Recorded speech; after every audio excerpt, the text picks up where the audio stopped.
Welcome to Harvey's Bar. So, for today, mag-mix ako ng mojito na typical drinks na in-order sa ating bar. And sa ngayon, gagawa ako ng dalawang klase ng mojito na ipapakita sa inyo, which is yung una is yung typical na mojito na ginagawa sa bar. And yung sumunod is yung medyo may pagka-Pinoy style na mojito. So, let's mix and ready na aking mga gamit. And explain ko pala mamaya kung ano yung mga gagamitin ko para dito sa ating bar. Okay? So, let's go. Ano natin gagawin ay yung mojito na sinaserve sa bar. Okay, so ang kailangan nating gamit is highball glass, which is dapat medyo mataas yung glass para magkasya yung mga yellow and yung mga ingredients na gagawin natin. Sumunod, kailangan natin ng mga mint leaves. Then, ang mint leaves is isa sa pinakamahalagang ingredient ng mojito.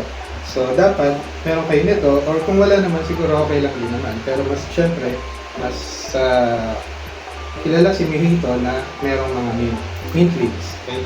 So, kung mint leaves naman, mabibili nyo ito sa mga bilihan ng halaman, or makakabili rin kayo sa supermarket ng leaves. And then, also, sumunod is ang ating white rum. So, yung ginagamit ko ngayon is, ito yung white rum na readily available dito sa Philippines. So, ito yung gagamitin natin para makabili kayo anywhere sa supermarket or sa kahit saan tindahan na meron ito. And sumunod, kailangan natin ng sugar or simple syrup. So, ito yung magiging difference ng dalawang cocktail natin. So, yung sugar, which is siguro meron naman kayo sa inyo mga bahay, and also, ang simple syrup na 1 part sugar and 1 part water. So, sa susunod na videos, i-explain ko sa inyo or tuturuan ko rin kayo kung paano gumawa ng simple syrup. Pero napakadali lang po nitong gawin. Then, bukod dito, syempre, kailangan natin ng maraming yellow and straw. Straw and stirrer. So, yan yung mga gamitin natin sa ating paggawa ng mojito. Okay. So, ang first step para sa paggawa ng mojito is kumuha ng 5 to 10 leaves or 8 to 10 leaves ng mint leaves. So, yan. Meron ako ditong 10 leaves ng mint. So, bago mo siya ilagay sa baso, kailangan nyo mo siyang tabikin para lumabas yung pinaka-essence ng mint leaves natin. Okay. Then, after mo siyang tabikin, medyo ikalat mo siya sa baso para yung essence ng leaf or ng mint leaves natin ay kumalat sa baso para mas matikman natin ng maayos.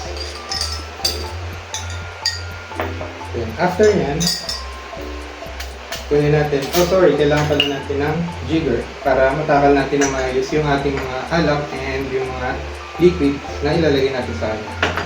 So, ang next mong ilalagay is yung simple syrup, so which is 3/4 ng jigger natin, around 45 ml.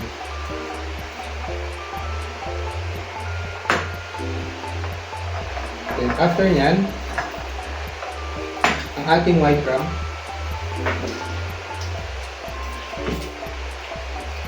60 ml.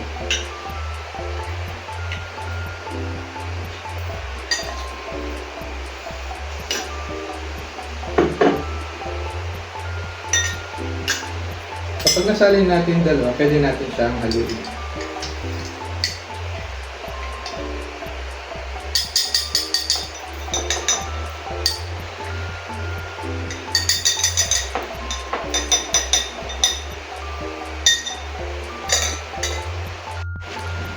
So, nalimutan ko pala sabihin kanina na may isa pa tayong ingredients na kailangan, which is yung lemon or lime. Okay? So, sa part ko, siguro hindi ko na gagamitin itong lemon na fruit. So, meron ako ditong lemon juice. So, ito rin naman siya na in-extract na yung mga katas ng lemon. So, para mas madali, ito na yung gagamitin ko. So, yung for lemon is 3/4 depth or 45 ml.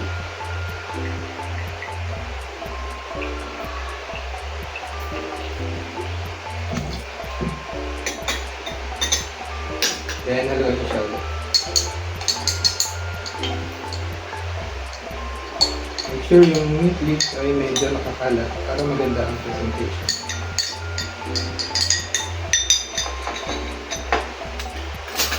Then, after ito, ilagyan na natin yung ating ice. So, yung nilalagay kong ice is medyo malaking cubes para nakaangat yung ating so medyo mataas lang po. Then after natin ilagay yung ice, susunod na natin yung any soda water or sa part ko gamit ko is yung Sprite, which is tingin ko meron din naman sa atin.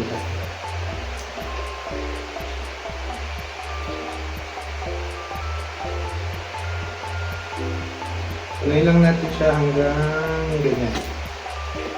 Huwag masyadong pupunain kasi may lalagay pa tayo dyan straw at saka yung pang-garnish natin naman. Then, para sa garnish, ilagay tayo ng isang stem ng mint leaves na may konting leaf. And then, i-clap din natin siya para lumabas yung essence. Lagyan natin siya dyan. And also ang ating straw. So, ready na ang ating mojito.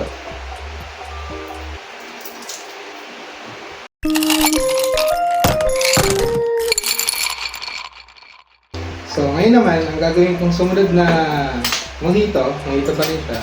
So, ang gagawin ko naman is papalitan ko yung simple syrup, which is, kung wala pa kayo nito, ito naman yung susunod natin na ilalagay, which is yung raw sugar or yung kahit anong asukal na puti meron kayo or medyo yung nasa mid level ng sugar, so pwede rin naman siya.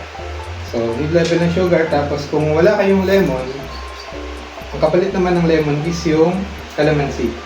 So ngayon, since isa lang yung calamansi ko, gagamitin ko din, combine ko na lang yung calamansi ko and lemon para mas marami yung acid or yung pinaka magbibigay ng acid sa kanya.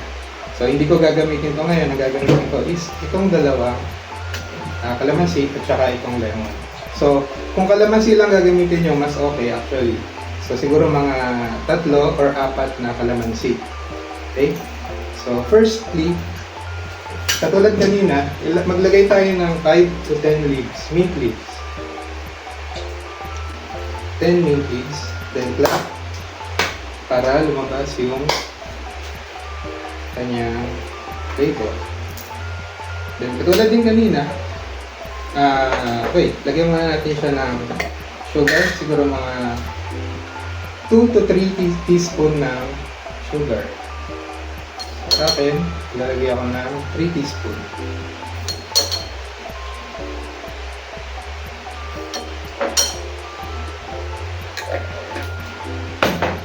After maglagay, so pwedeng ikalat natin yung mint leaves natin para mas kumatas pa siya.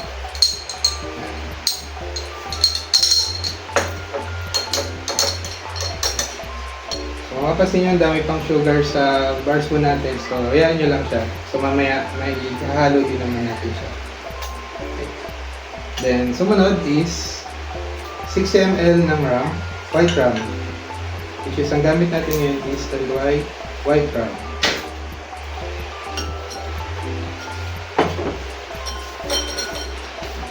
And next is yung kalamansi natin, or kung meron kayong mas maraming kalamansi, mas maganda.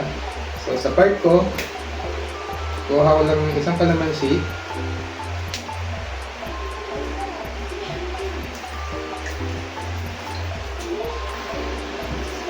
And halo ko siya ng lemon since wala na akong kalamansi.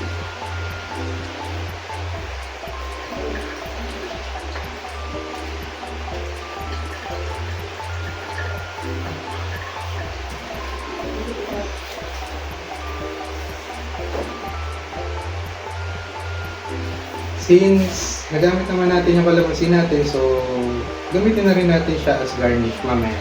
So para mas maganda tingnan yung ating cocktail. So after malagay yung ating mga ingredients, so haluin natin ng konti. Konting-konti lang. Then, lagyan na natin yung ating ice.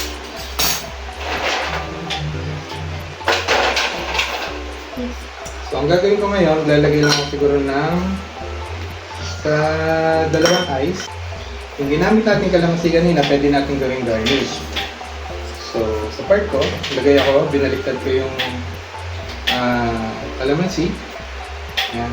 So, ilagay ko siya dito as garnish. So, kung mapapansin nyo, nakalutang yung kalamansi natin kasi naglagay na ako ng dalawang yelo. Then, after nyan, dagdagan pa natin ng yelo, punuin natin yung yelo.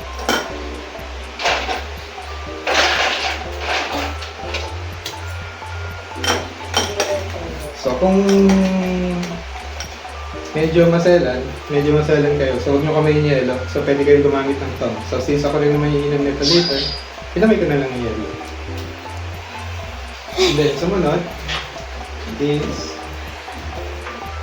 Ang top dito, ilalagay na natin yung ating Sprite.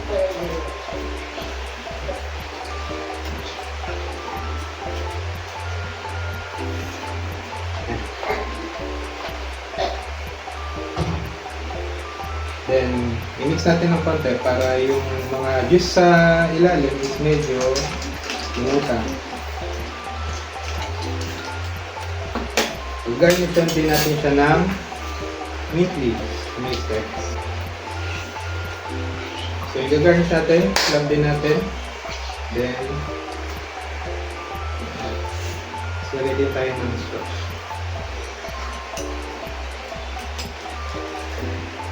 So, there you have it. Ito na yung ating dalawang klaseng mojito.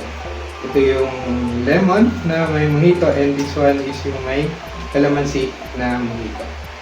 So, yun lang and enjoy. So, tikman na natin yung dalawang mojito na ginawa natin. So, yung first is yung mojito na may lime.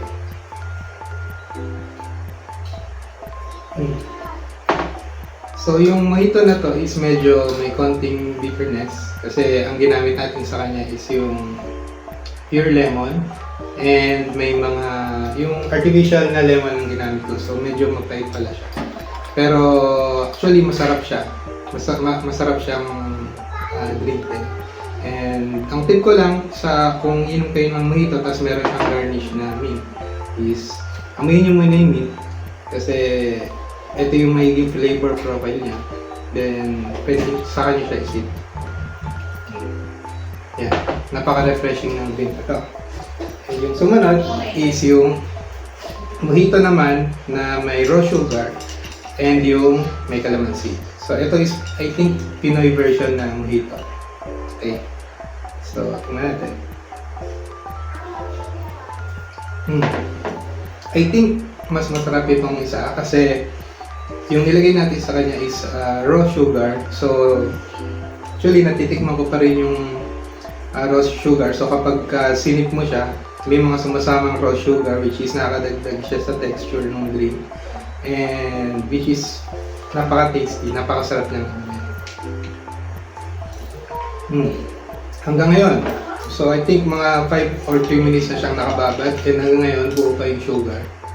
And ang sarap lang niya inumin kasi naghahalo yung pinaka-asim or yung acid ng calamansi and then yung tamis ng sugar and at the same time yung Sprite and yung rum natin syempre lasang-lasa natin yung rum. So yun lang and thank you sa mga manonood nitong video and sana magaya ninyo or pwede nyo gayahin itong ating recipe sa inyong mga bahay kung medyo hirap na kayo uminom ng mga straight na shots. So ito is para maiba naman yung inyong ilagay. And please subscribe and click the notification bell para malaman nyo agad yung mga magiging bagong uploads ni Harvey's Bar sa aking channel. And thank you and please subscribe and like this video. Bye!